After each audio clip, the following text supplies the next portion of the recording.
Londres, dimanche 15 septembre 1935, 19h35. La bibliothèque de la St. James High School. De l'autre côté de la Manche, passé le Rhin, un homme s'apprêtait à blesser l'humanité profondément. À Berlin, le parti nazi venait de voter les lois de Nuremberg. Est-ce qu'on doit dire autre chose à ce sujet ? Peut-être qu'en y repensant, jamais on n'a pu autant faire l'indistinction entre deux camps, à savoir qu'un côté suintait autant ce que l'on a coutume d'appeler le mal. Ça n'est pas pensable, je n'y comprends rien. Pas étonnant, ça fait depuis presque 24 heures qu'on est ici, professeur. Moi, j'ai mes yeux qui dépriment soudainement.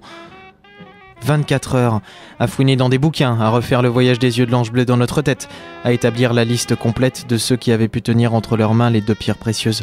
Celui qui possède les yeux de l'ange bleu voit le monde. Les petites lampes de table de la bibliothèque brillaient fiévreusement, balançant leur lumière crasse sur des pages jaunies par le temps.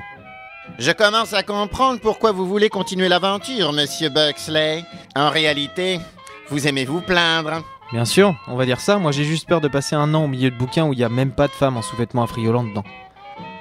Je n'y comprends rien. J'ai la tête qui commence à me lancer. Partez pas trop loin quand même, les murs de l'école datent du 15e siècle. C'est pas du coton, hein. Imaginez des murs de coton, monsieur Buxley. C'est impensable, hein.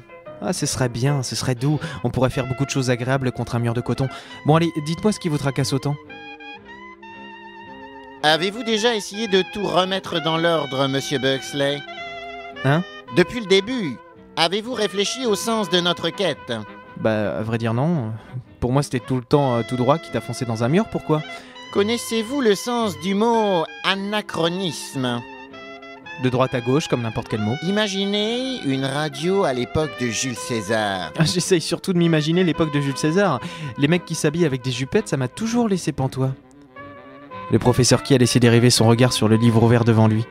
Je me suis laissé emporter, sans jamais tenter de réellement reprendre ce que nous savions, remettre en ordre le tout.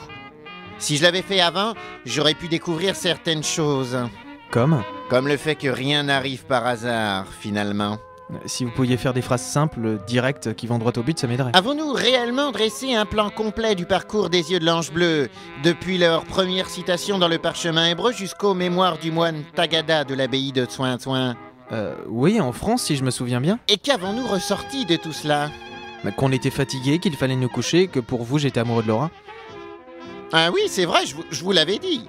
Mais plus sincèrement, en posant à plat tout ce que nous savons sur les pierres précieuses depuis leur première apparition en Judée quelques 100 ans avant Jésus-Christ, une chose peut être affirmée.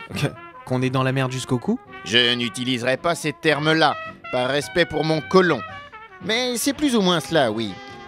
À telle date, les pierres sont ici, à une autre ici. Chaque porteur des pierres est bien différent.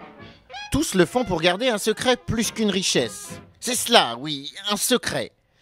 Les yeux de l'ange bleu voient le monde. Quiconque voit par les yeux de l'ange bleu domine le monde. Quel rapport avec l'anachronisme ? J'aurais besoin de plus de temps pour vous l'expliquer, monsieur Buxley. Nous arrivons à la fin de cet épisode. Dommage. Mais je vous assure, ça vaut le coup d'attendre.